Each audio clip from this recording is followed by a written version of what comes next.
परिचय। बच्चों, आज हम पुष्पी पादपों की शारीरिकी के बारे में जानेंगे। सर, पुष्पी पादप क्या होते हैं? बच्चों, ये बीज उत्पन्न करने वाले पौधे होते हैं, जैसे कि जिम्नोस्पर्म आदि। हमें पुष्पी पादप कहाँ मिल सकते हैं सर? पृथ्वी पर पादपों का ये सबसे प्रचुर और व्यापक समूह है। पुष्पी पादप अनेक आवासों में रेगिस्तान से लेकर ध्रुवीय क्षेत्रों तक पाए जाते हैं और इनमें पेड़, झाड़ी और शाख शामिल हैं। कोई मुझे पुष्पी पादप का उदाहरण दे सकता है? सर, लिली, ट्यूलिप, क्रॉक्स इत्यादि इसके उदाहरण हैं। शाबाश रमेश, तुमने एकदम सही बताया। इस पाठ में आप पुष्पी पादप की शारीरिकी के बारे में जानेंगे। उद्देश्य। इस पाठ के अंत में आप निम्न करने में सक्षम हो जाएंगे: मेरिस्टेमी और स्थायी ऊतक का वर्णन करना, ऊतक तंत्र की व्याख्या करना, द्विबीजपत्री और एक बीजपत्री पौधों की शारीरिकी की व्याख्या करना, द्वितीयक वृद्धि की चर्चा करना। ऊतक। शारीरिकी में पादप अंगों की आंतरिक संरचना का अध्ययन किया जाता है। एक समान उद्भव और कार्य वाली समान या असमान कोशिकाओं का समूह ऊतक कहलाता है। ऊतकों को दो प्रकार में वर्गीकृत किया जा सकता है: मेरिस्टेमी ऊतक यानी विभज्य योतिकी ऊतक और स्थायी ऊतक। मेरिस्टेमी ऊतक अनिश्चित काल तक विभाजन करने में सक्षम तथा समान कोशिकाओं या निश्चित ऊतक उत्पन्न करने के लिए विभेदन करने वाली कोशिकाओं को उत्पन्न करने वाली छोटी कोशिकाओं से बने पादप ऊतक मेरिस्टेमी ऊतक यानी विभज्य योतिकी ऊतक कहलाते हैं। मेरिस्टेम, जो जड़ तथा तने के वृद्धि करते बिंदुओं के शीर्ष पर होता है, शीर्षस्थ मेरिस्टेम कहलाता है। यह लगातार विभाजन करता है, जिससे प्रारोह तथा जड़ की लंबाई में वृद्धि होती है।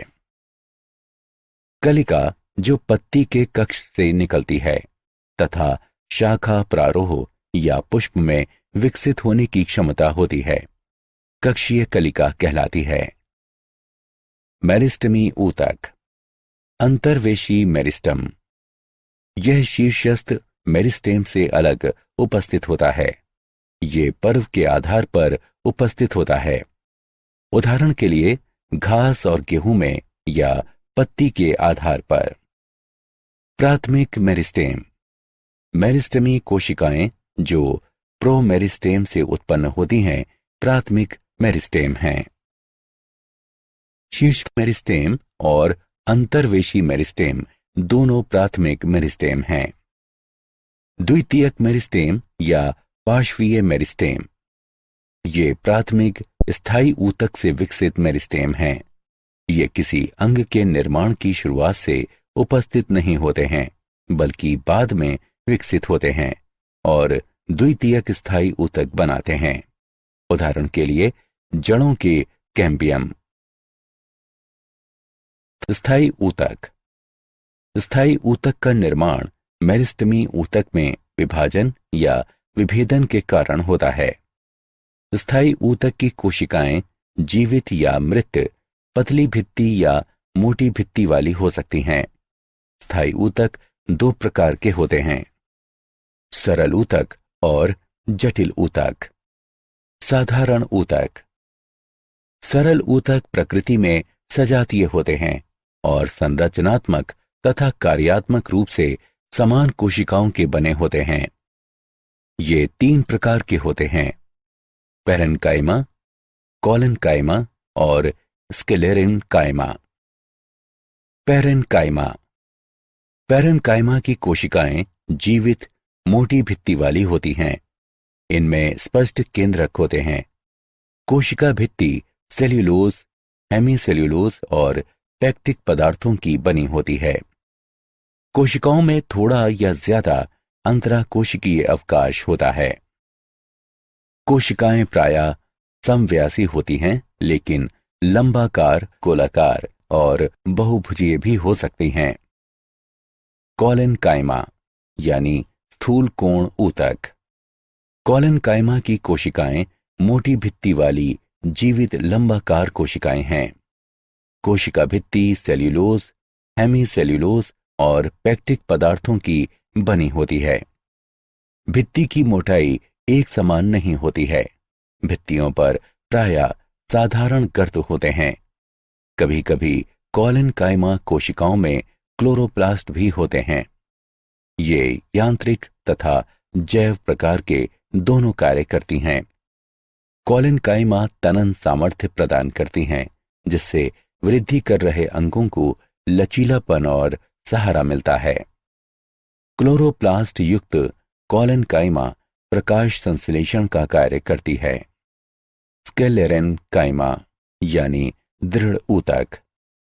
स्क्लेरेनकाइमा ऊतक बहुत कठोर, मोटी भित्तियों वाली कोशिकाओं के बने होते हैं। स्क्लेरेनकाइमा कोशिकाओं की कोशिका भित्ति बहुत मोटी होती है, इसलिए परिपक्वता पर कोशिका का बाह्य कोशिकीय वातावरण से पूरी तरह से संपर्क टूट जाता है और कोशिका मृत हो जाती है। स्क्लेरेनकाइमा कोशिकाएं दो प्रकार की होती हैं, तंतुमयी और स्क्लेरेट। स्क्लेरेनकाइमा के प्रकार। तंतुमयी कोशिकाएं लंबी, संकीर्ण होती हैं तथा दोनों सिरों पर नुकीली एवं लिग्नीभूत मोटी भित्ति होती है। कोशिका भित्ति में साधारण या परिवेशित गर्त होते हैं। स्क्लेरेट कोशिकाएं आकार में अनियमित होती हैं। कोशिका भित्ति मोटी, कठोर और लिग्नीभूत होती हैं, जो गुहिका को बहुत छोटा कर देती है। साधारण गर्त मोटी कोशिका भित्ति में पाए जाते हैं और आसान कोशिकाओं को जोड़ते हैं। मूल्यांकन। आगे बढ़ने से पहले आइए जानें कि आपने कितना सीखा। सही विकल्प को उठाकर उसके संगत स्थान पर रखें। जटिल ऊतक। जटिल ऊतक सजीव एवं निर्जीव कोशिकाओं के बने होते हैं, जो अलग अलग कार्य करती हैं। जटिल ऊतक एकल इकाई के रूप में कार्य करते हैं। जटिल ऊतक संवहन ऊतक भी कहलाते हैं। जटिल ऊतक दो प्रकार के होते हैं, जाइलम और फ्लोएम। जाइलम। जाइलम एक संवहन ऊतक है जो जड़ों से जल तथा पोषक पदार्थों को प्रारोह एवं पत्तियों तक पहुंचाते हैं। जाइलम एक चालन ऊतक है और 4 विभिन्न प्रकार के तत्वों का बना होता है। वाहिनिकाएं, वाहिकाएं, जाइलम तंतु और जाइलम पेरेन्काइमा। जाइलम के प्रकार। वाहिनिकाएं।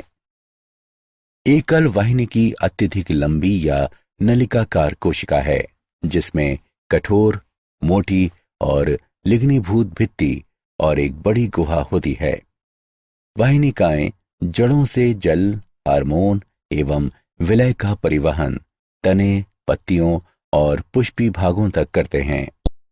ये पादप काय को यांत्रिक सहारा प्रदान करते हैं। वाहिकाएं। वाहिका एक लंबी बेलनाकार नलिकाकार संरचना है, जिसमें लिग्नीभूत भित्ति और एक बड़ी केंद्र गुहिका होती है। कोशिकाएं मृत एवं जीव द्रव्य रहित होती हैं। छिद्रण प्लेटों की उपस्थिति के कारण ये वाहिनिकाएं की तुलना में जल और खनिज पदार्थों का परिवहन अधिक दक्षता से करती हैं। ये पादप काय को यांत्रिक सहारा भी प्रदान करती हैं। जाइलम के प्रकार। जाइलम तंतु। जाइलम तंतु लंबी, संकीर्ण, मोटी और लिग्नीभूत कोशिकाएं हैं। ये प्रायः दोनों सिरों पर नुकीली होती हैं। जाइलम तंतु मृत कोशिकाएं हैं। जाइलम तंतु जाइलम और पादपकाय को पूरी तरह से यांत्रिक शक्ति प्रदान करती हैं। Xylem parenchyma. जाइलम में पाई जाने वाली पैरेन्काइमा कोशिकाएं सजीव और समव्यासी होती हैं। जाइलम पैरेन्काइमा कोशिकाएं अधिकतर प्राथमिक जाइलम और द्वितीयक जाइलम में पाई जाती हैं। जाइलम पैरेन्काइमा कोशिकाएं भोजन संग्रहण का कार्य करती हैं और ऊपर की ओर जल के संवहन में सहायता करती हैं। प्राथमिक जाइलम। जड़ और प्रारोह शीर्ष के प्रोकैम्बियम से प्राथमिक वृद्धि के दौरान निर्मित जाइलम प्राथमिक जाइलम कहलाता है। सबसे पहले बनने वाले प्राथमिक जाइलम को प्रोटोजाइलम यानी आदि दारू कहते हैं और ये विकृत हो जाता है क्योंकि आसपास के ऊतक लंबे हो जाते हैं। जाइलम जो अंत में निर्मित होता है मेटाजाइलम कहलाता है। फ्लोएम।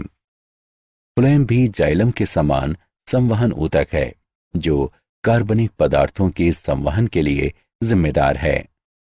प्रोकैम्बियम से निर्मित फ्लोएम प्राथमिक फ्लोएम कहलाता है और जो संवहन कैम्बियम से बनता है द्वितीयक फ्लोएम कहलाता है। फ्लोएम 4 तत्वों का बना होता है। चालनी नलिका तत्व, सहचर कोशिकाएं, फ्लोएम पैरेन्काइमा और फ्लोएम तंतु। फ्लोएम के प्रकार। चालनी नलिका तत्व। चालनी नलिकाएं नलिका जैसी संरचनाएं हैं जो लंबाकार कोशिकाओं की बनी होती हैं। लंबवत श्रेणियों में व्यवस्थित और सहचर कोशिकाओं से जुड़ी होती हैं। इनकी भित्ति पतली और सेल्यूलोज की बनी होती है। परिपक्व चालनी नलिका में केंद्रक अनुपस्थित होता है, लेकिन परिधीय साइटोप्लाज्म तथा बड़ी रसधानी उपस्थित होती है। चालनी नलिका का मुख्य कार्य पत्तियों से तैयार खाद्य पदार्थों का नीचे की ओर संचयन अंगों तक और उसके बाद ऊपर की ओर विकसित होते क्षेत्रों तक परिवहन है। फ्लोएम के प्रकार। सहचर कोशिकाएं। सहचर कोशिकाएं विशिष्ट पैरेन्काइमी कोशिकाएं हैं। सघन साइटोप्लाज्म और सुस्पष्ट केंद्रक इनकी विशेषता है और ये एंजियोस्पर्म के फ्लोएम में निकटवर्ती चालनी नलिका तत्व के साथ सटी रहती हैं। Phloem parenchyma. फ्लोएम पैरेन्काइमा कोशिकाएं सजीव पैरेन्काइमी कोशिकाएं हैं जो आकार में बेलनाकार, उपगोलाकार या बहुफलकीय हो सकती हैं। कोशिकाओं में सघन साइटोप्लाज्म और केंद्रक होता है तथा कोशिका भित्ति सेल्यूलोज की बनी होती है। फ्लोएम तंतु। फ्लोएम तंतु अत्यधिक लंबे, अशाखित तथा नुकीले होते हैं।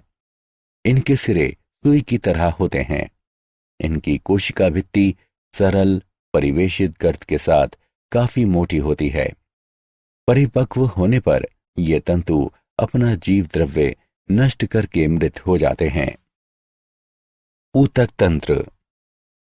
ऊतक तंत्र की निम्नलिखित 3 श्रेणियों को स्पष्ट रूप से पहचाना जा सकता है। बाह्य त्वचीय ऊतक तंत्र, भरण या मौलिक ऊतक तंत्र, संवहनी ऊतक तंत्र। बाह्य त्वचीय ऊतक तंत्र। बाह्य त्वचा पादपकाय का सबसे बाहरी आवरण है जो बाह्य वातावरण के सीधे संपर्क में होता है। ये लंबी एक दूसरे से सटी कोशिकाओं का बना होता है जो बिना किसी अंतराकोशिकीय अवकाश के एक अखंड सतह बनाती हैं। बाह्य त्वचा की बाहरी भित्ति मोटी होती है और प्रायः बाह्य त्वचीय कोशिकाओं में स्रावित किए जाने वाले मोमीय पदार्थ के निक्षेपण द्वारा निर्मित क्यूटिकल द्वारा ढकी होती हैं। मरुदीभद पौधों में म्यूटिकल सबसे मोटी होती है। बाह्य त्वचीय ऊतक तंत्र। रंध्र बहुत छोटे छिद्र होते हैं जो पौधे के हरे वायवीय भागों, विशेष रूप से पत्तियों की बाह्य त्वचा में पाए जाते हैं। प्रत्येक रंध्र का छिद्र द्वार कोशिकाएं कहलाने वाली दो सेम के आकार की कोशिकाओं द्वारा घिरा रहता है। द्वार कोशिकाएं सजीव होती हैं और इनमें क्लोरोप्लास्ट होता है। भीतरी भित्ति बाह्य भित्ति से अधिक मोटी होती है। द्वार कोशिकाएं रंध्र छिद्रों के खुलने और बंद होने के क्रम को नियमित करती हैं। अधिकतर पौधों की बाह्य त्वचा में त्वचा रोम या रोम कहलाने वाली अतिवृद्धियां होती हैं, जो अपने आकार, संरचना और कार्य में स्पष्ट रूप से भिन्न होती हैं। त्वचा रोम अत्यधिक जल की हानि को रोकते हैं। त्वचा रोम बीजों एवं फलों के संरक्षण, प्राकीर्णन में सहायता करते हैं। जड़ों की बाह्य त्वचा में मूल रोम विशिष्ट क्षेत्र मूल रोम क्षेत्र में होते हैं। ये मृदा से जल और खनिज विलयन का अवशोषण करने के अतिरिक्त पादप काय को मृदा में स्थिर रखने में महत्वपूर्ण भूमिका निभाते हैं। भरण ऊतक तंत्र। भरण ऊतक तंत्र पादप काय का मुख्य आकार बनाते हैं। इसमें बाह्य त्वचा और संवहन बंडल को छोड़कर सभी ऊतक शामिल हैं। इस ऊतक तंत्र का प्राथमिक कार्य खाद्य पदार्थों का संग्रहण और निर्माण है। एक बीजपत्री तने में भरण ऊतक वलकुट, परिरंभ और पित्त में विभेदित नहीं होता है। द्विबीजपत्री तने, द्विबीजपत्री जड़ों और एक बीजपत्री जड़ों में भरण ऊतक वलकुट, परिरंभ और मज्जा या पित्त का बना होता है। संवहनी ऊतक तंत्र। अक्ष का केंद्रीय स्तंभ अर्थात जड़ और तना रंभ कहलाता है, जो अनेक संवहन बंडलों का बना होता है, जो संवहनी ऊतक तंत्र बनाते हैं। संवहन बंडल में जाइलम, फ्लोएम और कैम्बियम भी होते हैं। यदि जाइलम और फ्लोएम के बीच कैम्बियम उपस्थित है तो इसे खुला संवहन बंडल कहा जाता है। उदाहरण, द्विबीजपत्री। यदि जाइलम और फ्लोएम के बीच कैम्बियम नहीं है तो इसे बंद संवहन बंडल कहा जाता है। उदाहरण, एक बीजपत्री। संवहनी ऊतक तंत्र। जाइलम और फ्लोएम के विन्यास के अनुसार संवहन बंडल दो प्रकार के होते हैं, अरीय और संयुक्त। जब जाइलम और फ्लोएम एकांतर तरीके से भिन्न त्रिज्या पर व्यवस्थित होते हैं तब ऐसे संवहन बंडलों को अरीय कहते हैं। जब जाइलम और फ्लोएम समान त्रिज्याओं पर उपस्थित होते हैं तो इस प्रकार के संवहन बंडल संयुक्त संवहन बंडल कहलाते हैं। मूल्यांकन। आगे बढ़ने से पहले आइए जानें कि आपने कितना सीखा। सही विकल्प को उठाकर उसके संगत स्थान पर रखें। द्विबीजपत्री तथा एक बीजपत्री पौधों की शारीरिकी। द्विबीजपत्री मूल, बाह्य त्वचा, ये सबसे बाहरी परत है। वलकुट, इसमें पतली भित्ति वाली पैरेनकाइमी कोशिकाओं के कई परतें होती हैं। इनके बीच में अत्यधिक अंतराकोशिकीय स्थान होता है। अंतस्त्वचा। वलकुट की सबसे भीतरी परत अंतस्त्वचा है, जो पूरी तरह से रंभ द्वारा घिरी होती है। अंतस्त्वचा की कोशिकाओं में कैसपेरी पट्टियां कहलाने वाला विशिष्ट स्थूलन होता है। परिरंभ, ये मोटी भित्ति वाली पैरेनकाइमी कोशिकाओं की बनी होती है। संवहन बंडल, ये सदैव एक घेरे में व्यवस्थित और अरीय होते हैं, अर्थात जाइलम और फ्लोएम भिन्न त्रिज्याओं पर स्थित होते हैं। प्रोटोजाइलम सदैव केंद्र से दूर और मेटाजाइलम केंद्र की ओर स्थित होते हैं। जाइलम की इस दशा को बाह्य आदिदारुक कहते हैं। कंजंक्टिव ऊतक। जाइलम और फ्लोएम बंडलों के बीच स्थित पैरेनकाइमा कंजंक्टिव ऊतक बनाती है। पित्त, ये जड़ के केंद्र में एक छोटा क्षेत्र घेरता है और पैरेनकाइमी कोशिकाओं का बना होता है। एक बीजपत्री मूल। बाह्य त्वचा, ये मूल की सबसे बाहरी परत है जिस पर अनेक रोम होते हैं। वल्कुट बाह्य त्वचा के नीचे बहुस्तरीय पैरेन्काइमी ऊतक उपस्थित होता है जिसमें अंतराकोशिकीय स्थान होता है और ये वल्कुट है। अंतस्त्वचा वल्कुट की सबसे भीतरी परत अंतस्त्वचा है। अंतस्त्वचीय कोशिकाएं पीपाकार होती हैं जिनमें कैस्परी पट्टियां बिल्कुल नहीं होती और भित्ति मोटी होती है।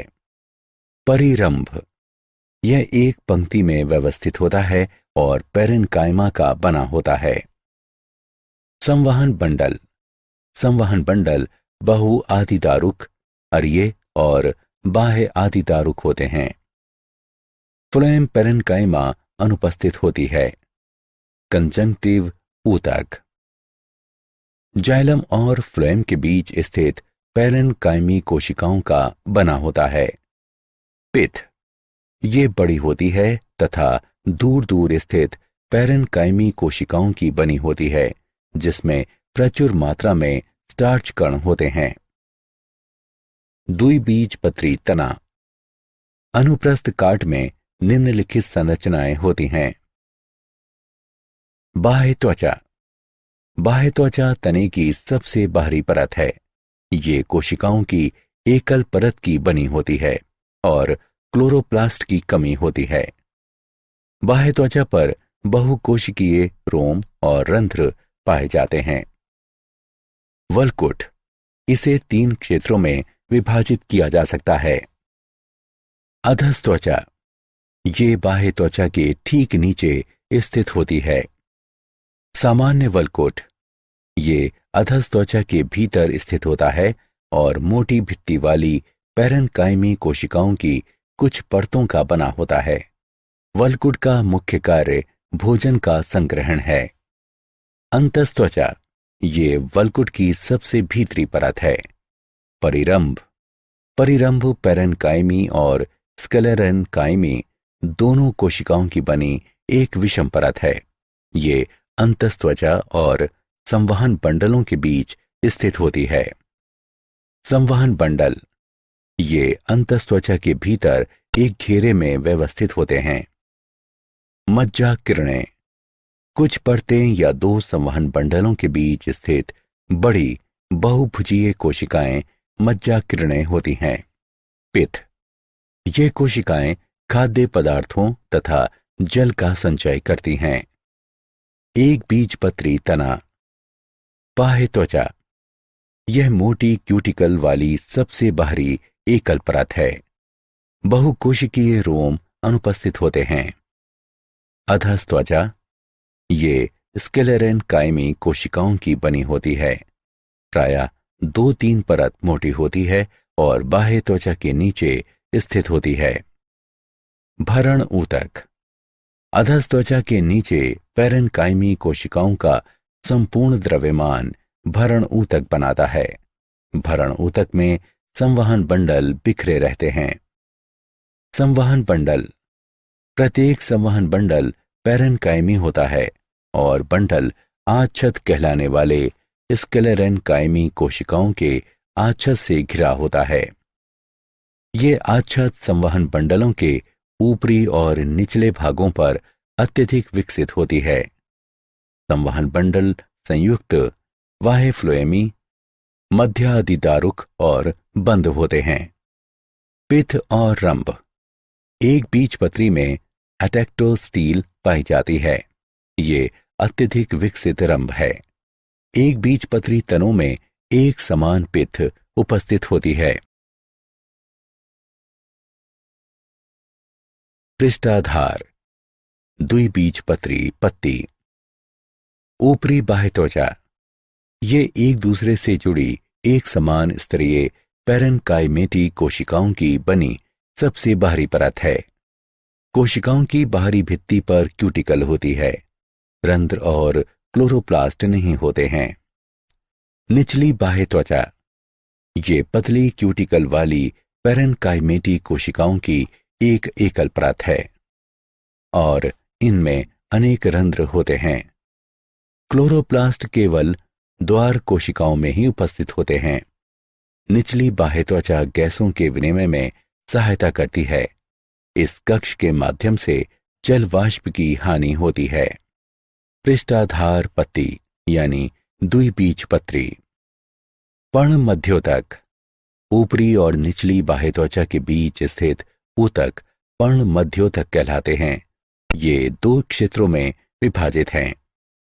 खंभ ऊतक। कोशिकाएं लंबी होती हैं और ऊपरी बाह्य त्वचा के साथ 90 अंश का कोण बनाती हैं। इनमें क्लोरोप्लास्ट भी होता है। कोशिकाओं में अंतराकोशिकीय अवकाश नहीं होता है और वे प्रकाश संश्लेषण में भाग लेती हैं। Spongy parenchyma. ये खंभ ऊतक के नीचे पाई जाती हैं। स्पंजी पेरेन्काइमा की कोशिकाएं लगभग गोलाकार या अंडाकार होती हैं तथा अनियमित क्रम में व्यवस्थित होती हैं। कोशिकाओं में क्लोरोप्लास्ट और अंतराकोशिकीय अवकाश भी होता है। अंतराकोशिकीय अवकाश गैसों के विसरण में सहायता करता है। संवहन बंडल। संवहन बंडल बहिफ्लोएमी और बंद होते हैं। ये स्पंजी पेरेन्काइमा में बिखरे रहते हैं। मध्य शिरा के संवहन बंडल सबसे बड़े होते हैं। प्रत्येक संवहन बंडल के चारों ओर पेरेन्काइमी कोशिकाओं को एक आच्छद उपस्थित होता है जो बंडल आच्छद कहलाता है। समद्विपार्श्व एक बीजपत्री पत्ती। बाह्य त्वचा। ऊपरी और निचली बाह्य त्वचा पेरेन्काइमी कोशिकाओं की बनी होती है। बाह्य त्वचा की कोशिकाओं में क्लोरोप्लास्ट नहीं होता है। ऊपरी और निचली बाह्य त्वचा दोनों पर रंध्र उपस्थित होते हैं। द्वार कोशिकाएं बाह्य त्वचीय कोशिकाएं हैं जिनमें क्लोरोप्लास्ट होता है। ऊपरी बाह्य त्वचा में कुछ बड़ी कोशिकाएं समूहों में पाई जाती हैं जो आवर्त कोशिकाएं कहलाती हैं। पर्ण मध्योतक। पर्ण मध्योतक खंभ और स्पंजी पेरेन्काइमा में विभेदित नहीं होता है। ये कोशिकाएं लगभग गोलाकार होती हैं और छोटे अंतराकोशिकीय अवकाश को घेरती हैं तथा अनियमित ढंग से व्यवस्थित होती हैं। इन कोशिकाओं में क्लोरोप्लास्ट होता है। संवहन बंडल। कुछ संवहन बंडल छोटे और कुछ बड़े होते हैं। प्रत्येक संवहन बंडल के चारों ओर पेरेन्काइमी कोशिकाओं की आच्छद उपस्थित होती है। संवहन बंडल संयुक्त बहिफ्लोएमी और बंद होते हैं। द्वितीयक वृद्धि। सक्रियता या पार्श्वीय मेरिस्टेम से द्वितीय ऊतक के निर्माण द्वारा पौधे के अक्ष की परिधि में होने वाली वृद्धि द्वितीयक वृद्धि है।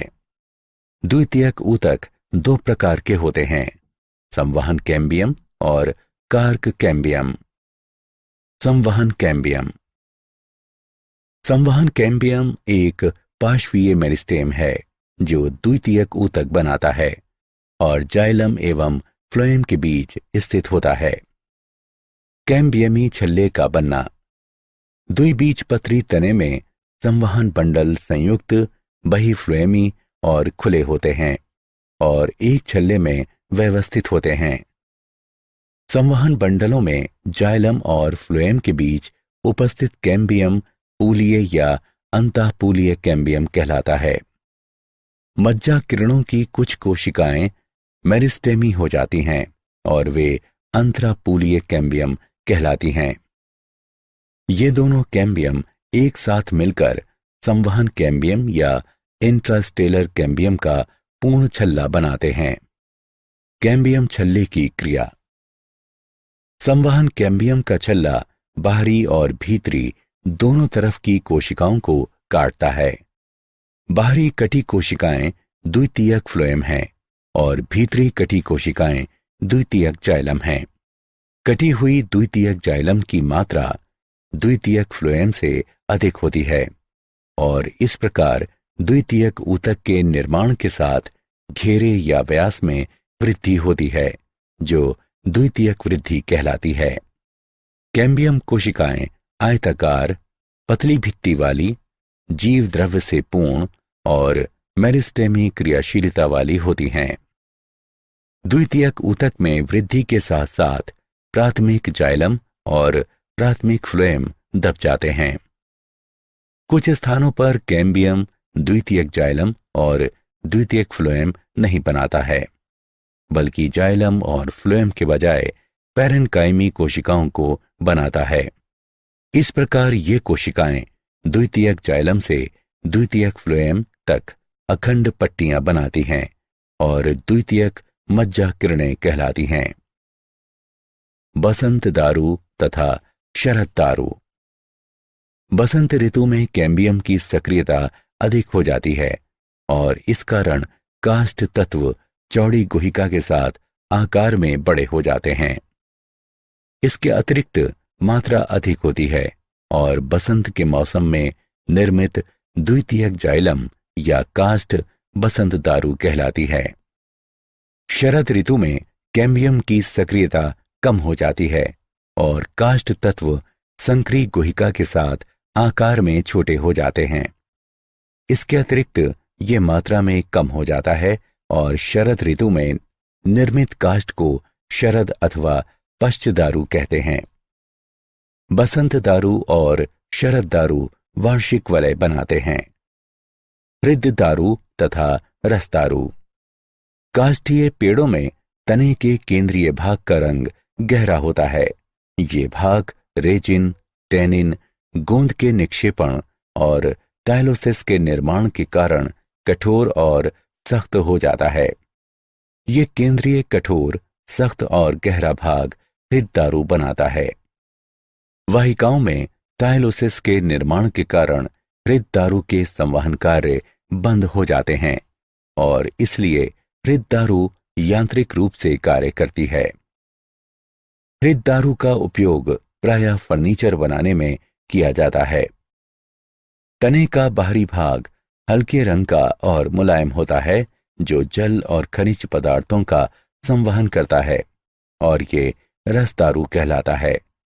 इस काष्ठ का उपयोग पल्पवुड, टूल हैंडल्स आदि बनाने में किया जाता है। Cork cambium. कुछ काष्ठीय पौधों में रंभ के बाहरी भाग में नए ऊतकों के निर्माण द्वारा उनके अक्ष की परिधि में भी वृद्धि होती है। ये नए ऊतक परिचर्म कहलाते हैं। परिचर्म 3 ऊतकों की बनी होती है। कागजन।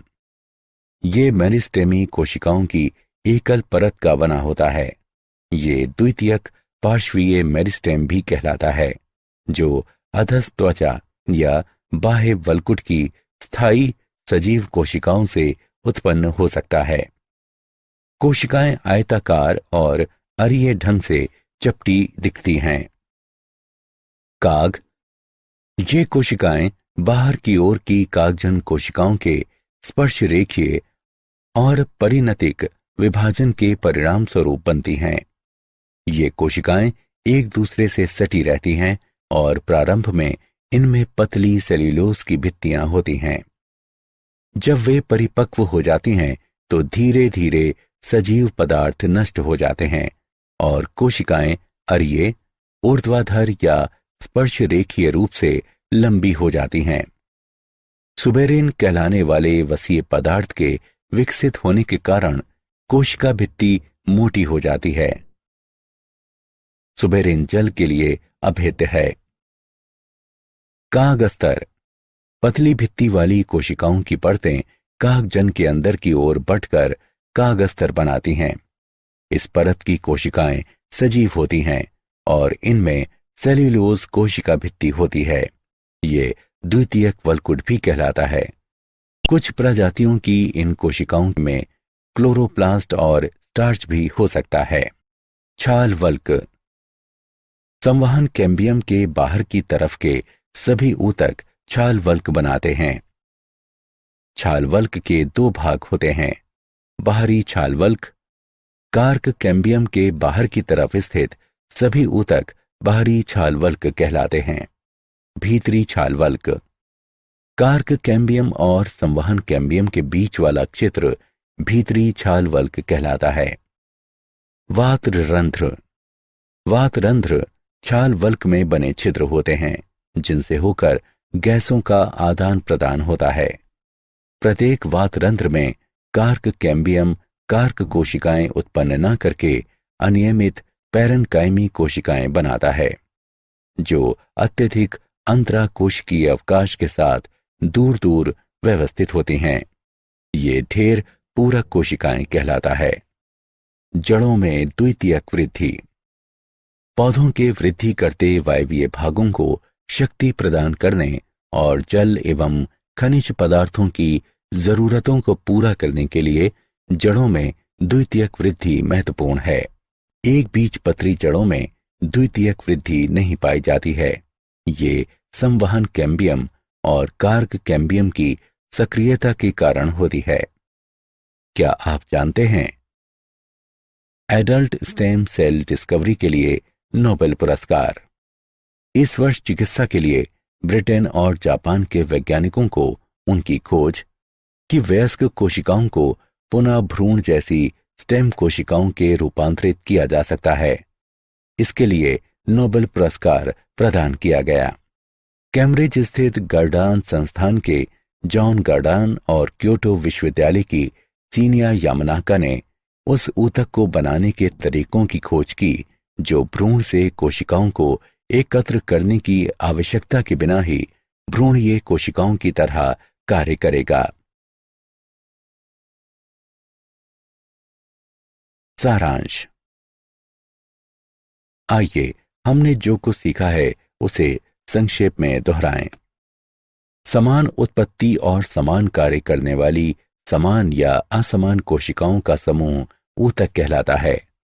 ऊतक दो प्रकार के होते हैं, मेरिस्टेमी और स्थायी। सरल ऊतक प्रकृति में समजातीय होते हैं और संरचनात्मक एवं कार्यात्मक रूप से समान कोशिकाओं के बने होते हैं। सरल ऊतक तीन प्रकार के होते हैं, पैरेन्काइमा, कालेन्काइमा और स्क्लेरेन्काइमा। जटिल ऊतक सजीव और निर्जीव कोशिकाओं के बने होते हैं जो अलग अलग कार्य करते हैं। जटिल ऊतक दो प्रकार के होते हैं, जाइलम और फ्लोएम। ऊतक तंत्र की तीन श्रेणियां हैं जो बाह्य त्वचीय, भरण और संवहन ऊतक तंत्र हैं। सक्रियता या पार्श्वीय मेरिस्टेम से द्वितीयक ऊतक के निर्माण द्वारा पौधे के अक्ष की परिधि में होने वाली वृद्धि द्वितीयक वृद्धि कहलाती है। बसंत में कैम्बियम की सक्रियता अधिक होती है और शरद ऋतु में कैम्बियम की सक्रियता कम हो जाती है। बसंत दारू और शरद दारू वार्षिक वलय बनाते हैं। संवहन कैम्बियम के बाहर स्थित सभी ऊतक छाल वल्क बनाते हैं।